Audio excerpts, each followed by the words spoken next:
Un balado de 37e Avenue. Vous vous définissez comme un curieux professionnel. Ouais, ben, je me définis, oui, comme curieux professionnel. Je me définis aussi comme généraliste, je dirais, professionnel. Fait que tout m'intéresse. Puis, donc, j'ai choisi journaliste. Puis, finalement, je suis très content d'avoir choisi cette branche-là.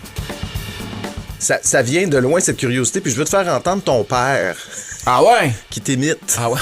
Quand je vais être grand, là, il va y avoir plein de petits robots qui vont faire toutes sortes d'affaires. J'avais raison, by the way. Écoute, j'ai l'impression qu'il imite les lunettes dans la guerre des tucs, tu sais. Ouais. Le château fort qu'on va faire, là, les murs vont être larges comme ça. Il va être plus gros que ma maison, plus haut que les arbres. Il va être super impressionnant.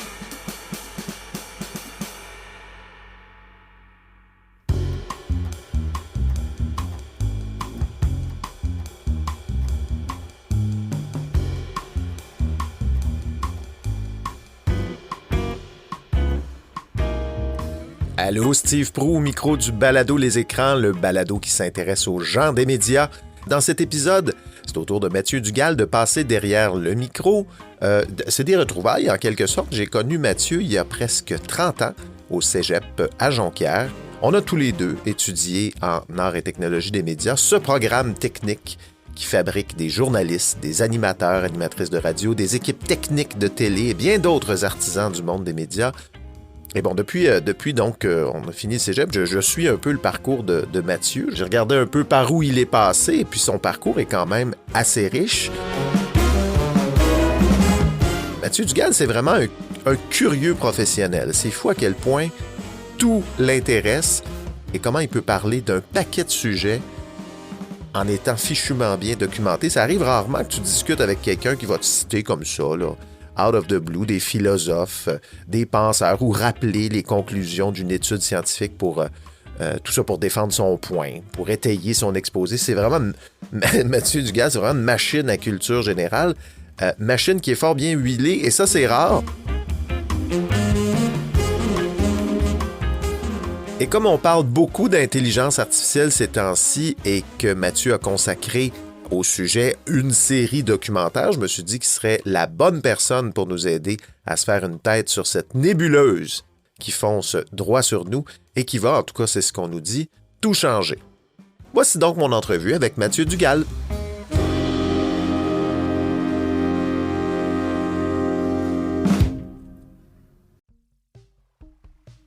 Savoir chaque jour, en seulement 3 minutes, ce qui se passe n'importe où au Québec et dans le monde, ça vous intéresse?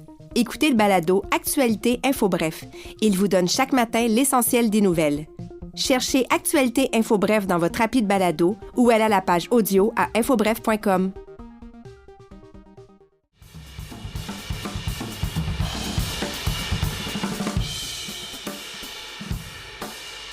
Je voulais parler de ta série documentaire qui est sortie l'été dernier, IA, être ou ne pas être, dans laquelle tu parles d'intelligence artificielle par le biais d'une enquête intéressante, celle de créer ton jumeau numérique.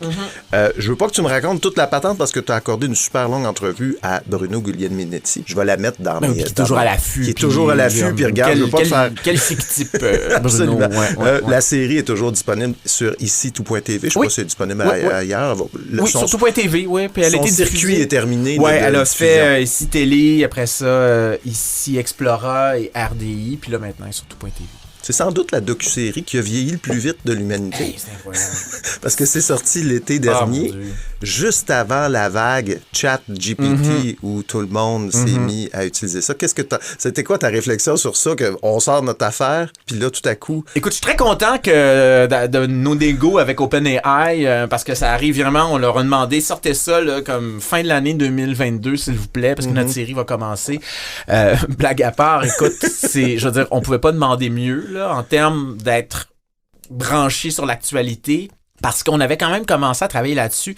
Patrick Fauquemberg de Magazine Général et moi, il y a 5 ans. Là, quand même. Ça fait vraiment longtemps. Là. C'était après Hackers qu'on avait fait à IC Explorant en 2016. Okay.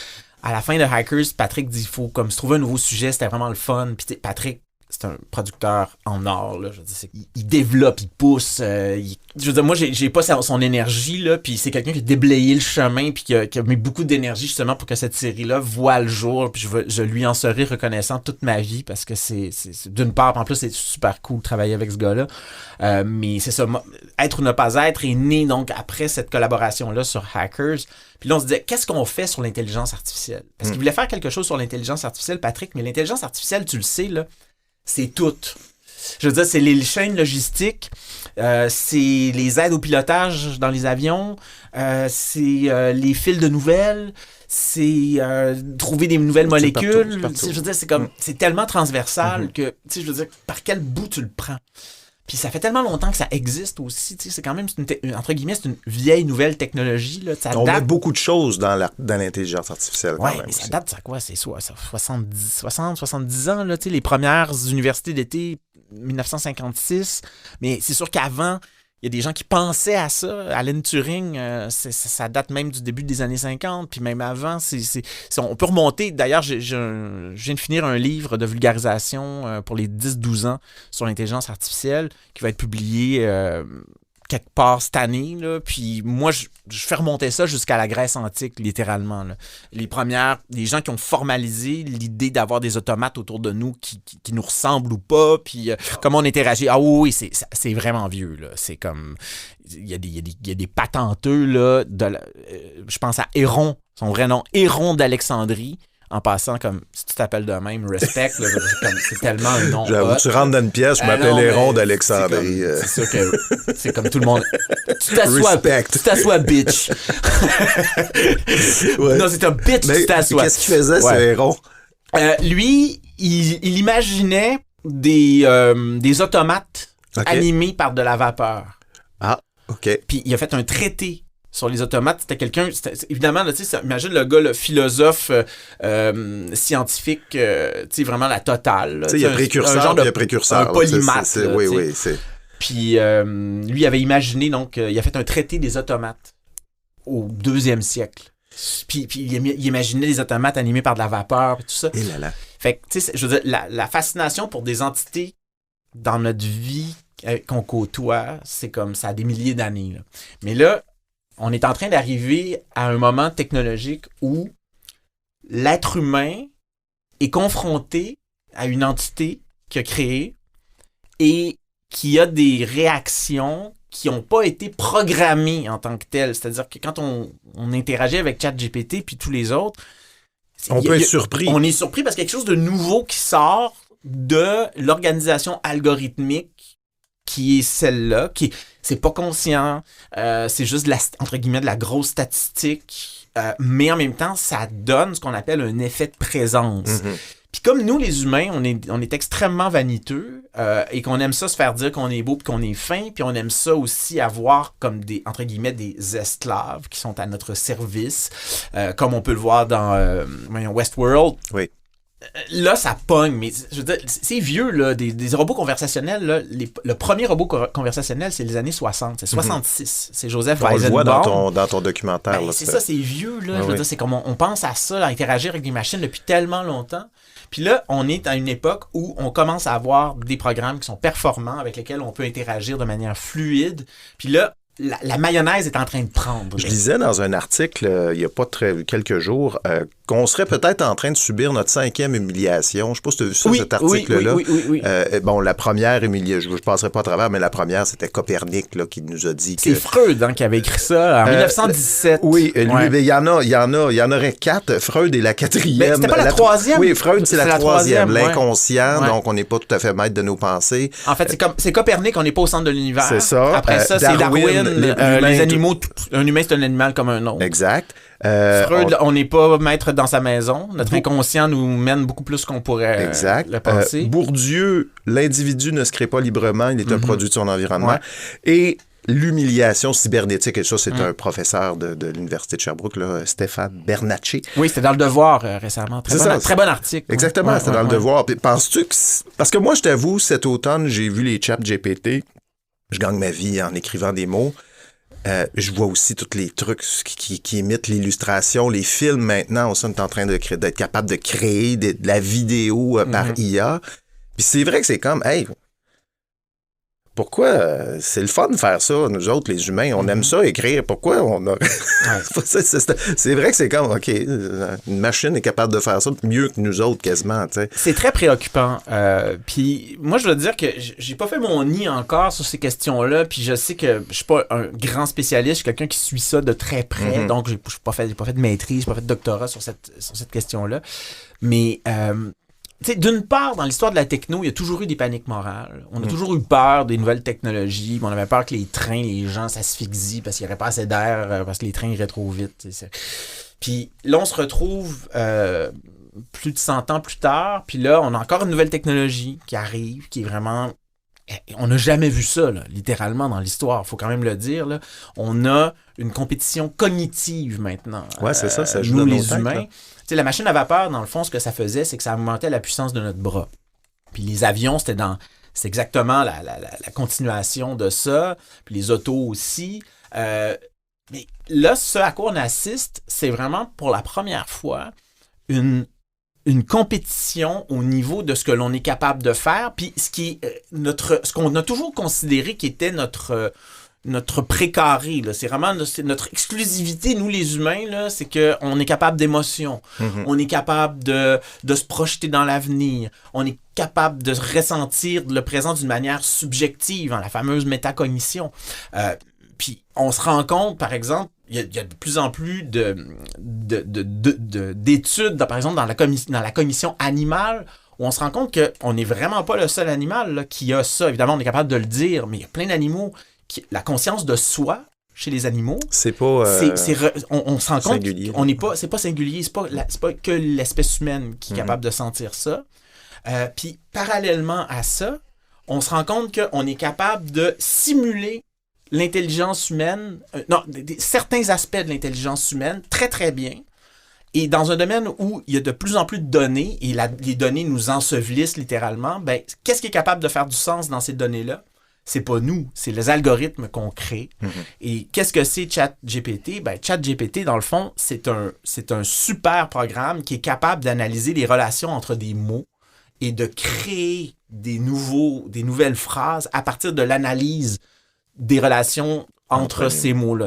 Dit simplement, c'est ça. Mais penses-tu, parce qu'on a vécu, toi et moi, depuis qu'on est dans le monde professionnel, de grandes révolution. Je pense à quand Google est arrivé. On a connu l'Internet avant Google. Google a tout changé. Napster qui a tout changé, le monde de la musique. Les médias sociaux qui, aujourd'hui, on se rend compte que ça a vraiment changé notre société. La polarisation des idées, les bulles de filtre et tout ça, la désinformation. Le couple. Tu sais, l'intelligence artificielle, j'ai l'impression qu'on lance ça dans l'univers en ce moment, puis qu'on n'apprend pas des erreurs du passé. On se dit, ce serait peut-être le temps de réfléchir un petit peu sur cette utilisation-là, puis est-ce que ça va pas nous fucker encore davantage? C'est-à-dire que ça peut nous fucker. C'est sûr que ça va nous fucker. Okay? Puis là, je veux pas être un technophobe, puis un ludite, puis dire ça n'a pas de bon sens, où est-ce qu'on s'en va, puis on perd notre humanité. Puis... Juste ralentir, moi, c'est ce que je... C'est la question de l'essence de l'humanité. C'est parce qu'on se fait des idées sur ce que c'est un humain, puis l'essence de l'humanité. Puis on s'est toujours mis un petit peu à côté, justement, du reste du vivant, puis au-dessus de tout ça. Puis nous, on est au-dessus de ces choses-là. T'sais, les animaux, ils meurent parce qu'on utilise les ressources un peu trop, mais nous autres, on est au-dessus de ça. On se rend compte avec la crise climatique, c'est en train de nous revenir d'en face. C'est en train de nous péter à la figure. On peut pas continuer à consommer comme on consomme là. C'est scientifiquement, ce que je vous dis là, c'est pas de l'opinion. Là. On peut pas continuer comme ça. Point barre. Fait que là, on se rend compte, c'est qu'en train de nous péter d'en face, là, cette espèce de supériorité, puis on se dit toujours qu'on est à l'extérieur de l'environnement, puis la nature, c'est une autre chose, puis nous, on est au-dessus de la nature, puis on est séparés du monde, puis le monde, c'est une chose, puis nous, on peut décider ce qu'on fait. Non, c'est pas vrai, c'est pas vrai, on peut pas. On s'en rend compte thermodynamiquement parlant, là, je veux dire, le GIEC nous crie ça depuis des années, des décennies, là, qu'on peut plus continuer comme ça. Puis la technologie actuellement, avec l'intelligence artificielle, on se rend compte que c'est une super belle technologie. C'est extraordinaire ce qu'on est capable de faire avec ça. Je veux dire, c'est incroyable. On est capable de simuler des aspects d'intelligence humaine. On est capable de simuler de l'empathie. Je veux dire, on se fait berner, là. Mais le problème, c'est pas l'algorithme. Le problème, c'est nous. Le problème, c'est notre vanité. Le problème, c'est notre ego. C'est ça le problème. Je veux dire, si nous, on ne voulait pas croire n'importe quelle niaiserie, ben Facebook n'aurait pas été capable d'être complice d'un génocide au Myanmar. Je veux dire, actuellement, là, je veux dire, faut pas l'oublier, là, Facebook, Mark Zuckerberg, sa compagnie, a été complice d'un génocide. Pourquoi? Ben parce qu'ils l'ont reconnu. Parce qu'il n'y a pas de règlement. On dit, on peut le faire, on le fait. Je le dois. On trouve les règlements après, puis on donne les clés du char aux gens qui ont intérêt à ce qu'il n'y ait pas de règlement. Je veux dire, c'est pas sage, ça. Là. C'est pas sage. Les morts en aviation, c'est super... c'est impressionnant. Pourtant, c'est un des moyens de transport les plus sécuritaires au monde. Là. Je veux dire, c'est comme... Je suis dans le courant, là, tantôt. Là, c'est plus dangereux de faire un jogging de 20 minutes à Montréal que de prendre l'avion pour aller à... Mais y a-t-il un domaine moins réglementé que... plus réglementé que l'aéronautique? L'aéronautique, tu peux pas changer un boulon sans avoir 8 échelons réglementaires qui approuvent ça. Puis c'est pour ça qu'il n'y a pas de mort. Là. L'aviation aussi, c'est un problème, ça pollue beaucoup moins par avion qu'auparavant, mais de manière générale, ça pollue plus. Tu serais un partisan, donc, de réglementer massivement les médias sociaux et l'intelligence artificielle. Mais pourquoi on le ferait pas? Je veux dire, dans tous les domaines de la vie, il n'existe aucun système économique depuis la révolution industrielle qui s'est auto-réglementé lui-même de manière harmonieuse, sans externalités néfastes pour les humains, sans réglementation. Moi, pour les médias sociaux, j'étais un partisan de rendre ça public, d'étatiser ça. J'ai pas la recette. Moi, sincèrement, j'ai pas la recette. Je sais pas. Il y a des gens qui ont pensé à ça beaucoup plus que moi, puis beaucoup mieux que moi. Mais enfin, il y a bien des gens également qui disent on ne peut pas continuer à faire ces choses-là sans qu'il n'y ait de réglementation. Je veux dire, il y a des réglementations partout. On ne peut pas aller à 150 sur l'autoroute. Là. Il y a des raisons pour ça. Les autos doivent avoir les pare-chocs. Il y a des lois qui entourent les pare-chocs. Tout. Puis on laisse un être peu mature, je vais être vraiment très fin, comme Elon Musk, avec un pouvoir démesuré. C'est quelqu'un qui dit n'importe quoi, c'est quelqu'un qui donne de la place à des racistes, c'est quelqu'un qui donne de la place à des discours violents, c'est quelqu'un qui lui-même tient des discours violents, sexistes, racistes. C'est quelqu'un qui a rien inventé de sa vie, on va le dire. Là. Je veux dire, SpaceX, 160 ans de la NASA, là, il enverrait des pétards. Là. Il vendrait des pétards dans des... Je suis du pif. C'est juste ça. C'est un bonhomme d'affaires. Il n'a pas inventé Tesla, là. C'est un bonhomme d'affaires, mais c'est pas un dieu. Non. Et là, ce gars-là est à la tête d'un réseau qui est devenu littéralement... Moi, j'y vais de moins en moins sur Twitter. C'est devenu de plus en plus une dompe. Ouais. J'y vais parce que j'ai quand même des gens que je suis qui sont intéressants, mais c'est rendu une farce, là. Et on donne du pouvoir à quelqu'un comme ça, qui est aussi immature. Je veux dire, c'est ça les modèles aujourd'hui? Ben, est-ce qu'on lui donne du pouvoir ou on l'empêche pas de faire des choses? C'est parce qu'il n'y a pas de loi qui entoure ça. C'est ça le problème. C'est le free-for-all. C'est vraiment, c'est littéralement... Et aujourd'hui, avec les outils qu'on a, le free-for-all peut prendre des dimensions assez importantes dans notre société. Oui, c'est-à-dire que la capacité de nuisance des technologies, elle est énorme. Ouais. Et pourtant, ce sont des technologies qui pourraient être extraordinaires, on va le redire. Dans certains cas, elles le sont également. Et c'est pour ça que c'est un peu dommage de voir que d'une part, on a cette intelligence-là qui est de créer des choses absolument phénoménales, on va le redire. Là. Puis il y a plein de scientifiques de bonne foi en sciences, en intelligence artificielle. Puis, je veux dire, les gens qui font des trucs méchants intentionnellement, il n'y en a pas beaucoup. Mais c'est un peu dommage de voir que d'une part, on a ces outils-là qui peuvent être extraordinaires et d'autre part, on n'a pas la sagesse de les réglementer. Je veux dire, c'est l'histoire économique, les exemples de choses non réglementées qui nous ont pété à la figure, là, il y en a plein. Il y en a partout. Encore aujourd'hui, il y a plein de domaines où ça va pas bien parce que c'est mal ou pas réglementé. Puis c'est pas... Et le problème, c'est que peut-être que nous, on n'est pas prêts. Quand je dis nous, là, c'est les humains en général, à rogner sur notre supposée liberté là, individuelle, où on peut dire n'importe quoi, ce qu'on veut, à qui on veut, quand on veut. Et on accepte le fait qu'il y a des gens justement qui représentent ça, qui ont un pouvoir démesuré avec, disons, une sagesse minimale. Et c'est dommage parce que ça ne vient que contrecarrer ce qui pourrait être des effets extrêmement positifs de ces technologies-là. Et les leviers aujourd'hui qu'on a avec ces technologies-là sont tellement énormes et tellement à la portée de tout le monde que l'effet démultiplicateur d'agents qui sont mal intentionnés est énorme, plus que jamais. Là, je veux dire, on dit que Martin Luther a profité grandement de l'imprimerie pour disséminer ses idées il y a 500 ans, puis que la réforme protestante aurait probablement, peut-être qu'elle serait arrivée, mais vraiment peut-être différemment, puis dans un ordre de magnitude beaucoup moins grande que ce qu'on a connu, mais on dit que justement le protestantisme est une religion, entre guillemets... De l'écriture, de l'imprimerie. De l'imprimerie, une religion aidée par la technologie, qui est l'imprimerie. Donc aujourd'hui, qu'est-ce qui va naître... Quel sentiment religieux va exploiter cette nouvelle technologie? QAnon, on n'est pas loin, là. Absolument, absolument. Ben, c'est que aujourd'hui, les algorithmes, puis je veux dire, c'est de la vieille histoire, là, ce que je dis là, ça a été vérifié puis revérifié. Les algorithmes sont là pour susciter de l'engagement d'abord et avant tout. Puis qu'est-ce que ça donne? Ben, ça donne QAnon, ça donne le génocide au Myanmar. Je veux dire, on parle quand même de dizaines de milliers de personnes, là, parce que Facebook ne voulait pas réglementer ce qui se disait sur sa plateforme au nom de l'engagement et du profit. C'est ça là, qui s'est passé. Et c'est... Il faut le dire, je veux dire, c'est comme si on ne se rend pas compte de la capacité de nuisance. En fait, on s'en rend compte, mais on a de la misère à trouver une poignée pour pouvoir réglementer ça, et on idolâtre des gens qui n'ont pas les capacités pour avoir le pouvoir qu'ils ont. Et ça, c'est pas moi qui le dis. Là. Je veux dire, j'écoute Scott Galloway, Kara Swisher sur l'excellent balado Pivot. Ça ne fonctionne pas, même d'un point de vue du marché. Cette concentration de pouvoir-là, c'est néfaste pour tout le monde. Et on donne du pouvoir, et là je le cite là, librement, mais on donne du pouvoir à des gens qui ne devraient jamais avoir autant de pouvoir.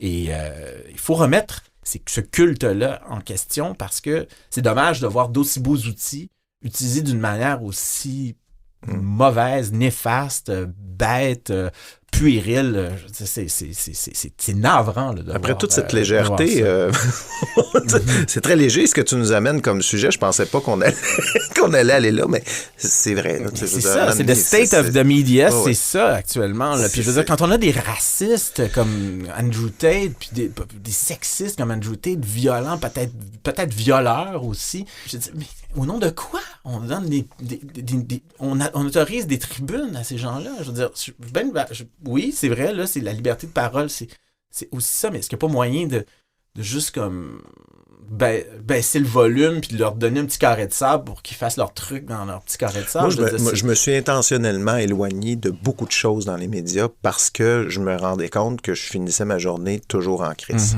C'est comme, écoute, il y a tellement de marde que ça me choque tellement. Je me suis fermé, puis ça n'a pas de bon sens là, comme comportement, mais bon.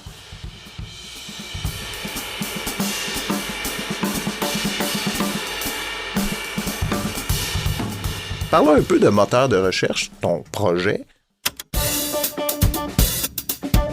Moteur de recherche, l'émission qui répond à vos questions en techno, sciences, santé et consommation. D'ailleurs, est-ce que tu reconnais cette voix? C'est pas une AI, c'est Monia Chokri. Ah oui? Ouais, c'est Monia Chokri. Au début de l'émission, notre réalisatrice du temps l'avait mandatée là, pour venir faire quelques voix pour présenter l'émission. Puis ça me fait vraiment plaisir parce que j'aime beaucoup cette fille. Oui. Actrice, réalisatrice, la femme de mon frère, c'est tellement bon. J'ai pas vu son dernier. Mais Monia Chokri, moi, je l'adore. Je la connais de très loin. Là. Je veux dire, je l'ai connue à Québec au début des années 2000. C'était la blonde d'un de mes amis qui était étudiant d'ailleurs dans le temps en ATM. Puis c'est ça, ça fait quand même un bout là, qu'on se connaît. Puis je la vois comme évoluer puis tout. Puis ça, je veux dire, je suis en admiration totale pour ce qu'elle fait. On la salue. C'est tous les soirs de la semaine, de 7h à 20h. Vous avez répondu ça fait combien de temps que ça existe, moteur de recherche? On est dans notre 5e saison. 5e saison. Sauf que la première saison, c'était un hebdo, le vendredi soir à 19h. Après ça, on a été du lundi au jeudi à 19h, la deuxième année. Deuxième année, troisième année, c'était ça. Le Radio-Canada en voulait plus, toujours plus. Puis, en fait, c'est un projet qui a bien marché dès le début. Fait que, je trouve que ça ressemble un peu à 275 Allo pour adultes. C'est un peu ça. Ouais, puis là, depuis 2 ans, on est 5 jours semaine, là, lundi, vendredi. Alors, c'est notre 5e saison. Oui, c'est 275 Allo, puis ce qui est drôle dans Moteur de recherche, c'est que ça n'a jamais été pensé comme étant une émission pour jeunes, pour les enfants. Sauf qu'il y a beaucoup de parents qui écoutent leur émission Moteur de recherche avec les enfants. Puis là, il y a plein d'enfants qui nous envoient des questions. Puis, oui? Oh oui, c'est régulier, là. Okay. Qu'on ait des questions d'enfants, puis on y répond aussi parce qu'ils écoutent l'émission. Je veux dire, moi, je me sens extrêmement choyé de savoir que les enfants écoutent l'émission puis aiment l'émission. Je trouve que s'adresser à des enfants puis pour qu'ils comprennent... On est tellement dans les médias actuellement à mettre des silos. Ça, c'est une émission qui s'adresse aux femmes de 45 à 54 ans. Tu sais, d'avoir une émission qui s'adresse à tout le monde puis que les enfants peuvent écouter. Puis que les enfants écoutent puis qu'ils comprennent puis qu'on s'adresse à eux parce que, tu sais, en même temps, je veux dire, on est le soir, la semaine, 7 heures. Je veux dire, on parle de sujets des fois qui sont quand même assez raides.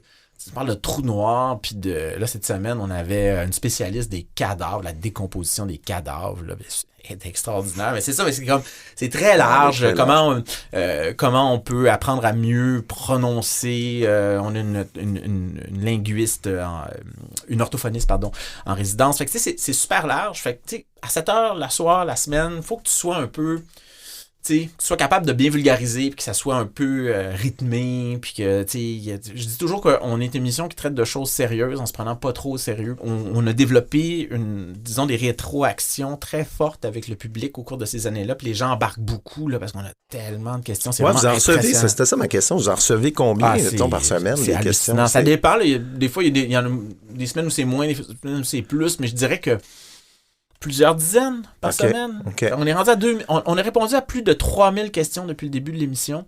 Puis on en a en banque actuellement 2700 à peu près dans tous les domaines. Il y a des fois, ça peut prendre du temps. Si vous posez une question, ça se peut que ce ne soit pas cette saison-ci. Ça arrive que des fois, on en répond à une question qui a été posée l'an dernier. Des fois, il y a des questions qui arrivent très bien dans l'actualité. Fait que là, dans ce temps-là, elle va être répondue plus rapidement. Fait que tu sais, c'est ça. C'est un travail très complexe que celui réalisé par nos recherchistes sont extraordinaires, là, parce que, imagine, on a plus de 50 collaboratrices, collaborateurs. Il y a des gens qui viennent aux 3 semaines, des gens qui viennent aux 2 semaines, des gens qui viennent aux 6 semaines.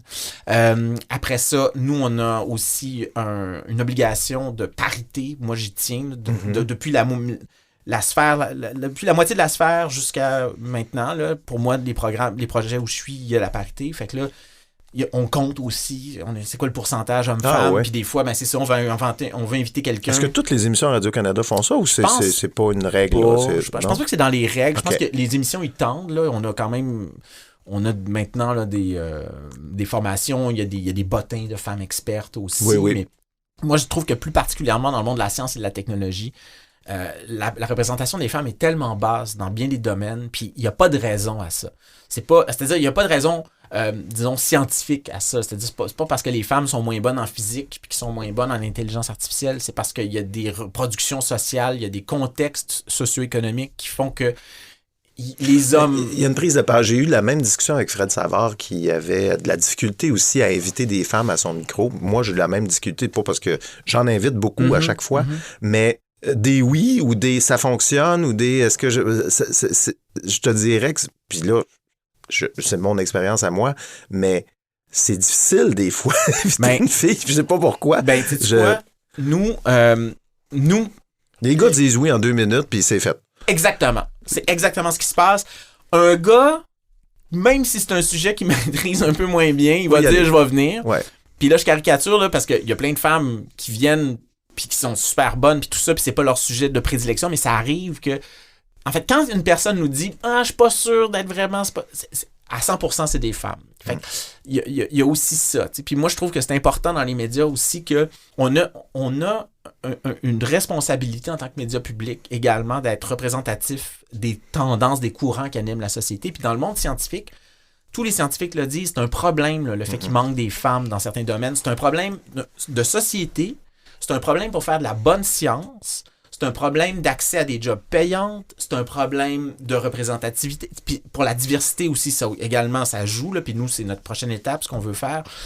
Tu sais, par exemple, en sciences biologiques, tu sais, pendant longtemps, il y a des problèmes qui ne touchaient que les femmes, qui ont tellement été mis de côté par la science dite officielle, parce qu'il y avait juste des hommes qui faisaient ces recherches-là. Puis le fait que, par exemple, les jeunes filles, aujourd'hui, quels sont les jobs payantes? Là? C'est comme, justement, on parlait d'intelligence artificielle, c'est payant là, quand tu es un bon ingénieur en intelligence artificielle, là, c'est 6 chiffres, 7 chiffres, là. Quand tu es dans les tops, là. Mais si c'est des jobs où, justement, il y a un boys club, puis ça crée des sacrés problèmes. Là. Emily Chang, qui est journaliste à Bloomberg, à San Francisco, a fait un livre là-dessus, Brotopia, sur l'aspect extrêmement glauque qui vient avec le fait que dans bien des domaines, des VC, venture capitalistes, les ingénieurs, les patrons dans la Silicon Valley, ben, c'est des boys clubs, puis c'est toxique, là, mais toxique. Ils tombent dans plusieurs domaines, ces boys clubs-là tombent, mais il en reste, les TI, c'est vrai que... Puis c'est important qu'on ait ce rôle-là, nous, comme médias, pour que les jeunes filles qui nous écoutent, là, ben, sentent que c'est normal qu'il y a une fille qui est en ingénieur informatique, puis que c'est normal qu'il y ait une fille qui est biologiste, puis que c'est normal qu'il y ait une fille qui est en train de faire de la cybersécurité, puis qui est une des top chercheuses dans le domaine. C'est sûr que si on s'en tient, mettons, on fait juste reproduire ce qui existe, on va avoir 80% d'hommes, puis 20% de femmes, puis les femmes, ça va être comme justement la portion congrue.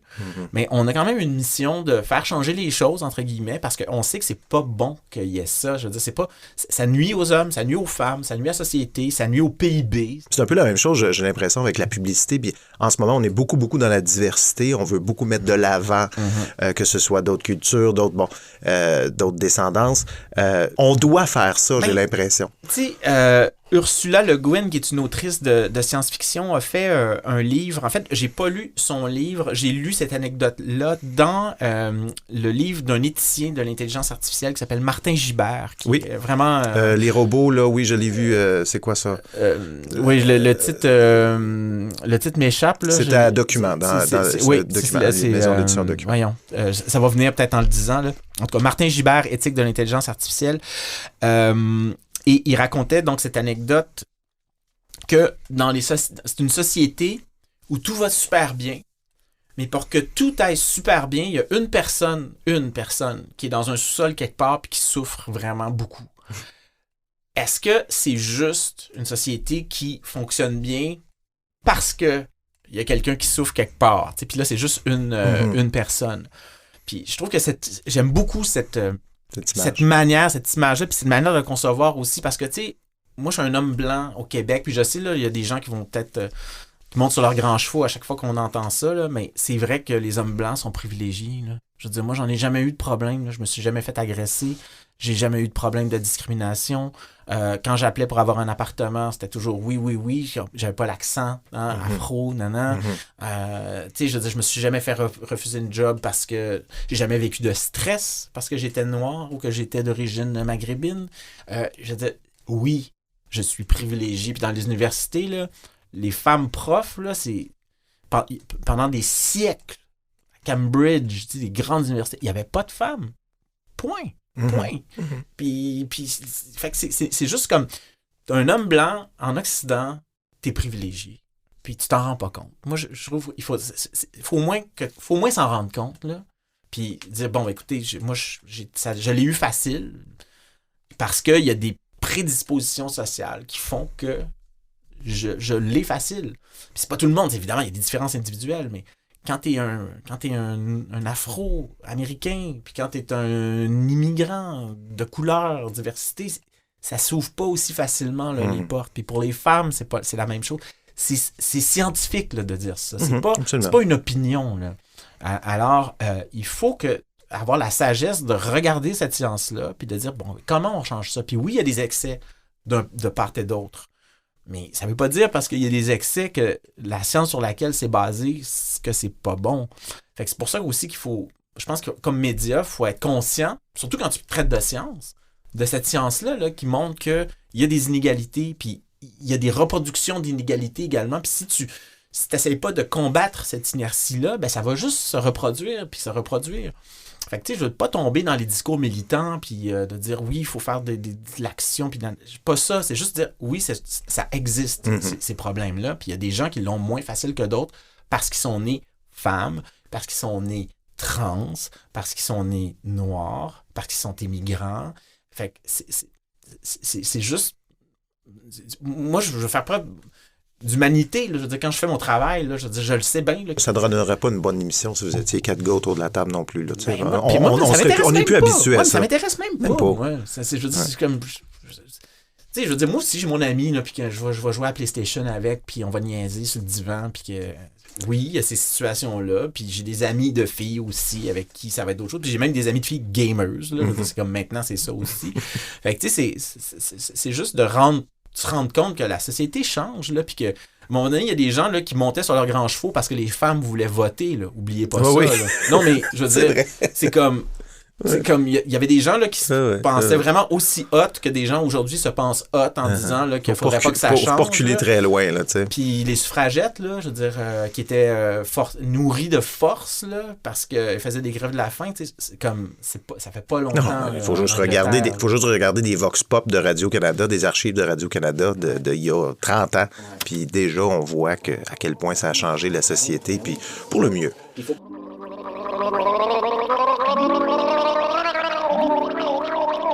Une taverne, c'est une taverne. Il me semble qu'un homme devrait avoir la libre ce qu'il veut, être libre, de ne pas toujours avoir des femmes dans la place. Si on veut prendre un verre de bière et avoir la paix, c'est d'éloigner des femmes. Je serais curieux de savoir ce que les femmes en pensent, justement, si les femmes ont toujours besoin de faire exactement ce que les hommes font pour se sentir plus femmes. Oui, mais la raison pour laquelle on veut fermer les tavernes, c'est qu'on dit que c'est discriminatoire vis-à-vis des femmes. Bon, ben, que vous êtes taverne pour les femmes. C'est pas être militant de dire ça. Il y a des militants dans le domaine, puis je comprends que ça puisse indisposer bien des gens. Puis, des fois avec raison, parce que c'est vrai que ça se fait avec violence, puis que, tu sais, c'est comme...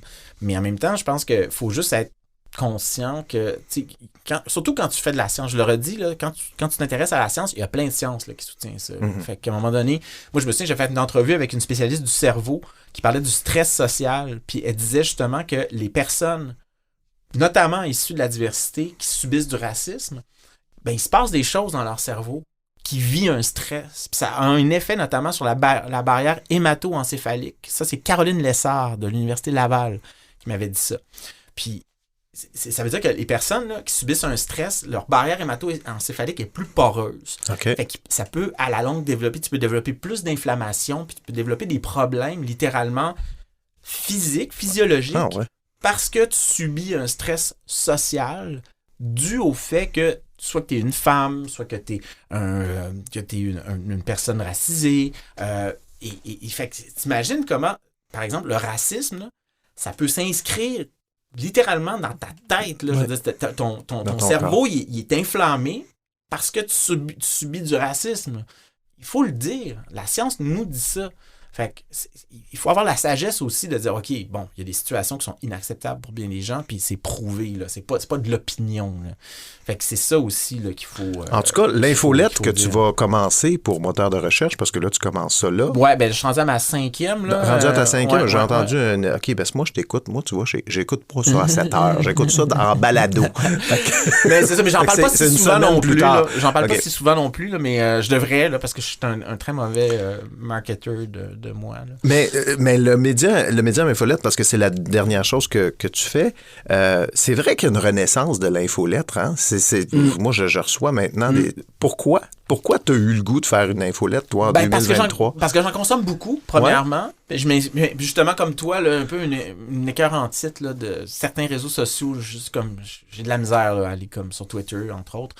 Mais moi, je suis abonné à, comme toi, là, 2 millions d'infolettes, beaucoup trop, là, je les lis pas toutes. Là. Ouais. Mais j'aime ça, me faire parler comme à une relation comme 1 à 1. Là. La personne m'écrit bonjour, non, cette semaine, je te propose telle affaire. Ce petit côté-là aussi, slow média, tu ouvres un courriel, tu n'es pas comme avec toutes les notifications.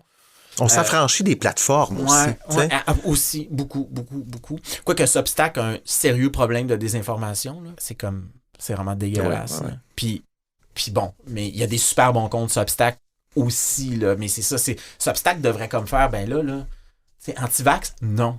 Il n'y a pas de science, là. Désolé, il n'y en a pas. Là. On répète les mêmes affaires qu'avec Facebook. Tu n'as pas le droit de dire que les vaccins tuent du monde.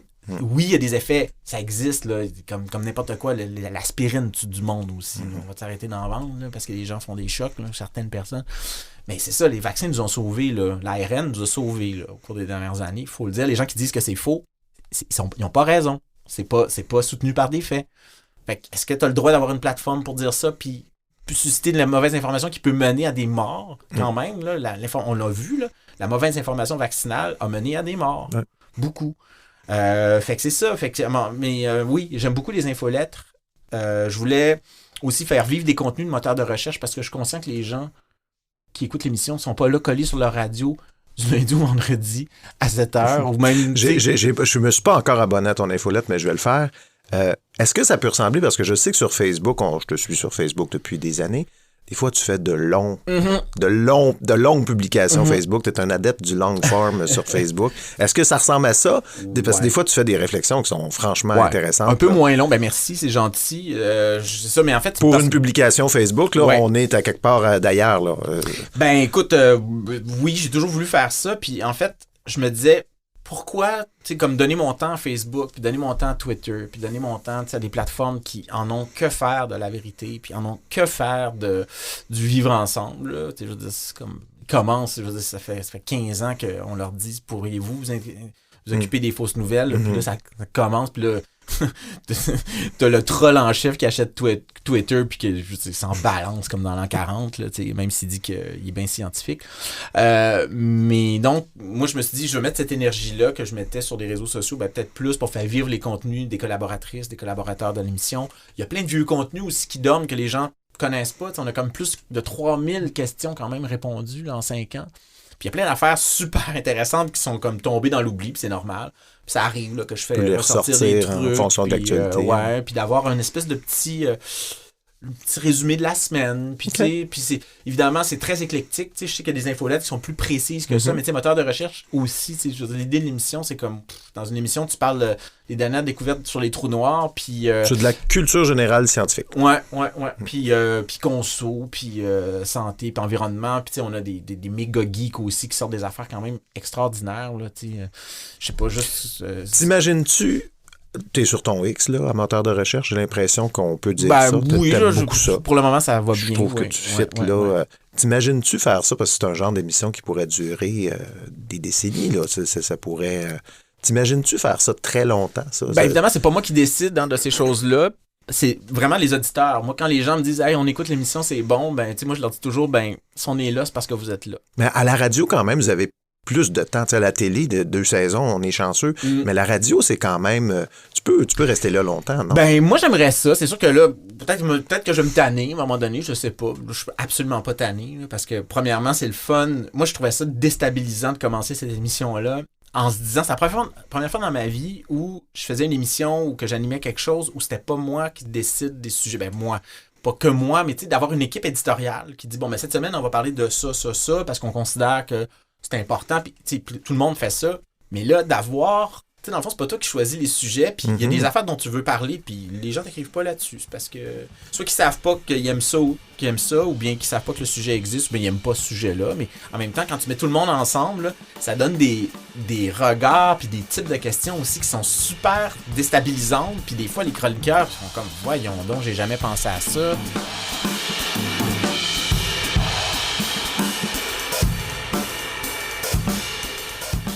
Hey, merci beaucoup, Mathieu, de ton temps. Mon Dieu, ça fait... Je pense que c'est la plus longue entrevue. Ah ouais? Oui. Excuse-moi, c'est comme une histoire captive puis un micro. Moi, je suis là. Écoute, je t'écoute, je trouve ça super intéressant, ça m'impressionne.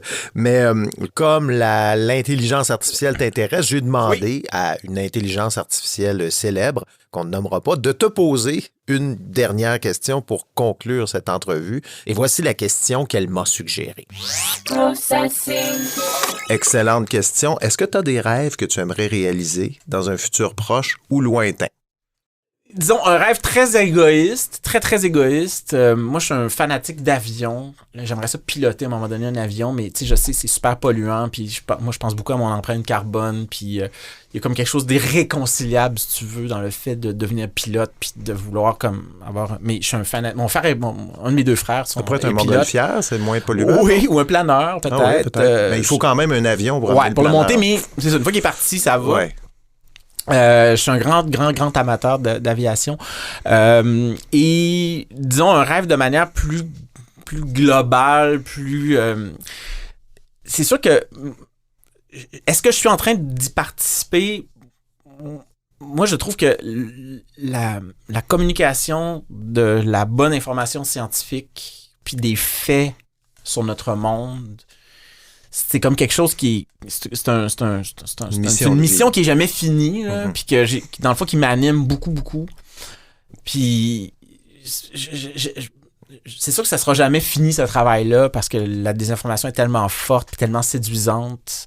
Mais je trouve que de participer, en tout cas un petit peu à ma manière, là, puis c'est vraiment une toute petite brique, là, puis je sais que je suis pas seul, puis qu'il y a plein de gens qui le font super bien. Je pense à Boucard, je pense aux gens de découverte. Les décrypteurs. Les décrypteurs également, qui font vraiment un super travail. Puis d'autres médias également, je suis des gens dans plein de médias ici qui font un travail vraiment super. Mais je trouve que de réussir à parler de faits, de science, à l'extérieur des idéologies. Mais bon, les historiens des sciences vont dire qu'il y a aussi de l'idéologie, mais bon, on ne rentrera pas dans ce domaine-là, mais juste communiquer les faits. Communiquer, qu'est-ce qu'on a de mieux d'informations à ce jour sur ce qui nous entoure dans le monde. Actuellement, moi, je trouve un plaisir énorme à faire ça, même si des fois, ça peut choquer, là, quand on a parlé d'électrosensibilité récemment, puis je sais qu'il y a bien des gens qui sont persuadés que les ondes nous font du mal, mais il n'y a pas... Pour le moment, il n'y a pas de fait. Peut-être qu'il va y en avoir à un moment donné. Puis des fois, ça me fait toujours un peu mal, parce que quand on en parle, on a beaucoup de courriels de gens qui disent « Ah, mais là, vous n'avez pas traité de tel ou tel... » Mais c'est ça, il y a des sujets qui sont très controversés, mais en même temps, c'est ça. Il faut garder toujours un peu d'humilité et dire ça se peut, par exemple, que les faits d'aujourd'hui changent avec ce qui est arrivé en science. Puis en même temps, c'est comment tu communiques les faits en disant que ça se pourrait qu'ils changent, puis en donnant pas de prise au discours conspirationniste qui raconte littéralement n'importe quoi dans plein de domaines, le climat, les Donc vaccins. ce rôle-là que tu joues dans l'espace public médiatique, c'est un rôle qui te plaît, qui te ressemble, puis qui est utile. J'ai l'impression d'être utile. Là. Je te dis pas que je le fais toujours à 100%, puis que des fois je réussis pas. Puis avec la curiosité, entretenir la curiosité, puis de remettre des choses en question. Il y a des choses que, je veux dire, la gravité, tu peux plus la remettre en question. Là. C'est comme, c'est niaiseux. C'est encore drôle. C'est perdre du temps. Il y en a qui vont réussir. C'est perdre du temps. À un moment donné, il faut juste comme, OK, là, ça, c'est plus ou moins réglé. On le met de côté pour mettre notre énergie dans des choses qui valent la peine. On fait beaucoup de rétropédalage en ce moment pour essayer de ramener du monde. Non, moi, j'en reviens toujours pas de penser la statistique du monde qui pense que la Terre est plate. Là, ça me dépasse. Oui, puis tu sais, un avion, moi, je dis toujours, là, évidemment, il y a des scientifiques. Quand tu vois en histoire des sciences, c'est un peu différent, là, mais tu sais, quand un avion décolle, là, c'est parce qu'il y a des gens qui se sont intéressés à des faits. Puis l'avion, il décolle parce que des gens ont reconnu comme vrai des faits. Fait que je veux dire, une pensée conspi, là, tu construis pas d'avion qui décolle avec ça. Ton avion, il va rester, tu vas te péter à la face avec. Fait que c'est ça aussi. Là. Je veux dire, un avion qui vole, ce sont des théories qui ont été vérifiées. Puis on s'en est tenu aux faits. Puis ça existe dans d'autres domaines de la société qui nous confrontent peut-être plus.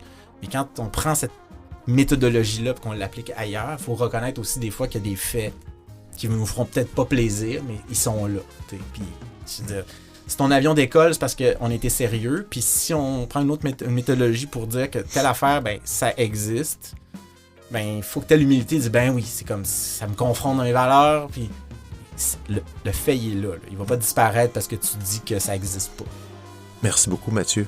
Ça me fait plaisir. Merci de ta curiosité. Oui, ça fait plaisir. Je suis très content de te retrouver aussi après toutes ces années. Après 10 ans. Ouais.